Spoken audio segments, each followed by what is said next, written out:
Hello and अस्सलाम वालेकुम। I hope कि आप सब ठीक ठाक होंगे। आज मैं आपके साथ शेयर करने जा रही हूँ बीफ बर्गर्स की रेसिपी। और ये रेसिपी बारबेक्यू के लिए एक आइडियल रेसिपी है और बहुत जल्दी और इजी बन जाती है और बहुत ज़्यादा इंग्रेडिएंट्स की ज़रूरत नहीं है इसके लिए। यहाँ पे मैंने हाफ़ के जी के अराउंड कीमा लिया है। ये बीफ का है, अगर आप चाहें तो आप लैम्ब का मिंट्स भी यूज़ कर सकते हैं। उसके अलावा एक चॉप्ड अनियन जाएगी इस कीमे में। और स्पाइसेस में 1 टीस्पून मैंने लिया है गार्लिक पाउडर, 1 टीस्पून से थोड़ी सी ज़्यादा मैंने काली मिर्च कुटी हुई ली है, 1 टीस्पून ज़ीरा और 1 टीस्पून से थोड़ी सी ज़्यादा मैंने लाल मिर्च ली है कुटी हुई और थोड़ा सा नमक। और ये सारे मसाले जाएंगे इस कीमे में। और उसके अलावा डीजन मस्टर्ड ये ऑप्शनल है, इसका मैं 1/4 टीस्पून ऐड कर दूंगी इसमें। अगर आप ना भी ऐड करें तो खैर है। और ये अनियन और टमाटर के स्लाइसेस जो हैं ये बर्गर जब मैं बनाऊंगी तब ऐड करूंगी।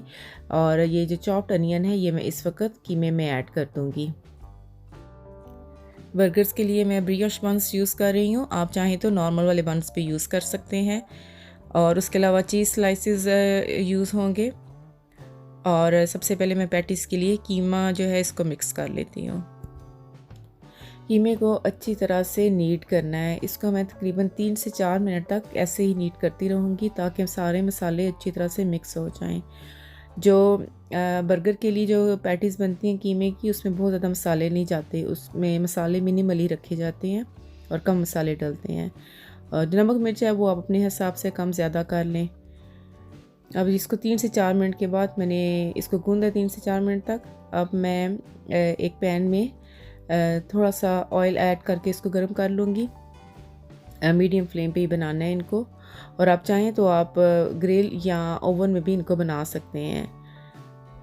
और सबसे पहले मैं हाथों में पानी लगा के तो इसकी जो पैटीज़ हैं वो बनाती जाऊँगी। बहुत ज़्यादा थिन नहीं रखनी, पतली नहीं बनानी पैटीज़, इनको थोड़ा थिक ही रखें। और मैं इतना नीट नहीं बना रही है जिससे, क्योंकि इन्होंने बर्गर के अंदर ही जाना है। और अब मैं इनको फ्राई करूँगी और जब फ्राई करना है मैं इनको 2 मिनट ईच साइड से फ्राई करूँगी, क्योंकि ये बीफ है, अगर इसको ओवर कुक किया तो ये बिल्कुल रबड़ी हो जाता है और सख्त हो जाता है और वो खाने में मज़े का नहीं लगता। तो 2 मिनट दोनों साइड से 2-2 मिनट के लिए इनफ है इसको फ्राई करना। इससे ये कि अंदर से भी जूसी और मॉइस्ट रहते हैं। अब 2 मिनट के बाद मैं इसकी साइड चेंज कर दूंगी। और जब आपने इनको डालना है पैन में तो इनको आपने हिलाना नहीं है, बस एक साइड पे रख छोड़ना है और जब पक जाए तो फिर इसकी साइड चेंज करनी है 2 मिनट बाद। अब साथ ही मैं आपको बताती हूँ कि जो इसमें फिलिंग बर्गर की फिलिंग में चीज़ें जाएंगी। सैलड लीव्स हैं, हॉट एंड स्वीट सॉस और डीजन मस्टर्ड, ये दोनों मैं मेयोनेज़ में मिक्स करूँगी, दोनों सॉसेस। आप कोई भी सॉस यूज़ कर सकते हैं। यहाँ पे मैंने 1/4 टीस्पून डीजन मस्टर्ड 1 टेबलस्पून मेयोनेज़ में ऐड किया है।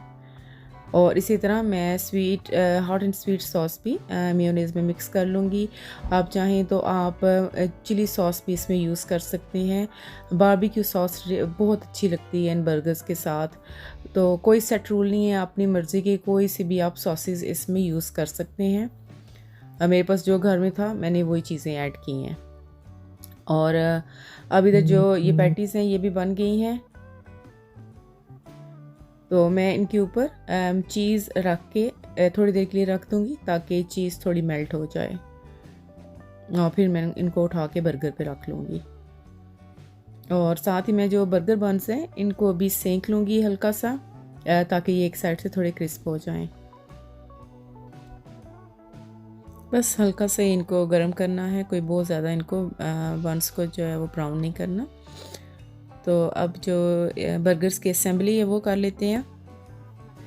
तो जो मैंने डीजन मस्टर्ड वाली मेयो बनाई थी वो मैं बेस पे लगा रही हूँ। तो आपके पास जो सॉसेस हो आप जिस मर्ज़ी ऑर्डर में यूज़ करना चाहते हैं वो कर लें। हम थोड़े से लीव्स लगाऊंगी और आप ऐसा भी कर सकते हैं कि जो सारे कंपोनेंट्स हैं बर्गर के वो सेपरेटली सर्व कर सकते हैं। तो हर कोई अपनी मर्ज़ी से जो वो चीज़ें ऐड करना चाहते हैं अपने बर्गर में वो कर सकते हैं। और यहाँ पे मैं थोड़ी सी चटनी और ऊपर ऐड कर दूँगी। 2 से 3 चटनियाँ हों तो बर्गर ज़्यादा मज़े का बनता है। इसके अलावा आप सैलड में अपनी मर्ज़ी कोई सी भी चीज़ें ऐड कर सकते हैं। आप पिकल्ड चिली या गरकेन्स ऑलिव्स वगैरह भी यूज़ कर सकते हैं। तो यहाँ पे मैंने एक बर्गर बना लिया है और दूसरा बर्गर भी मैं इसी तरह तैयार कर लूँगी। मुझे अनियंस थोड़े ज़्यादा पसंद है बर्गर में, तो मैं वो ज़रा ज़्यादा जनरसली यूज़ कर रही हूँ।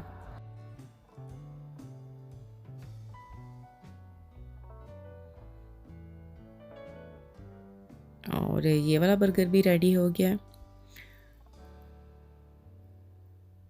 बहुत इजी है, कोई ज़्यादा टाइम नहीं लगता इनको बनाने में। और आप चाहें तो आप पैटीज़ फ्रीज़ करके भी रख सकते हैं बना के, और जब बर्गर बनाना हो तो निकाल के फ्राई कर लें। तो आई होप कि आपको मेरी आज की रेसिपी भी पसंद आएगी। अगर पसंद आए तो मेरे चैनल को सब्सक्राइब कर लें और वीडियो को लाइक एंड शेयर कर लें। Thank you for watching, bye.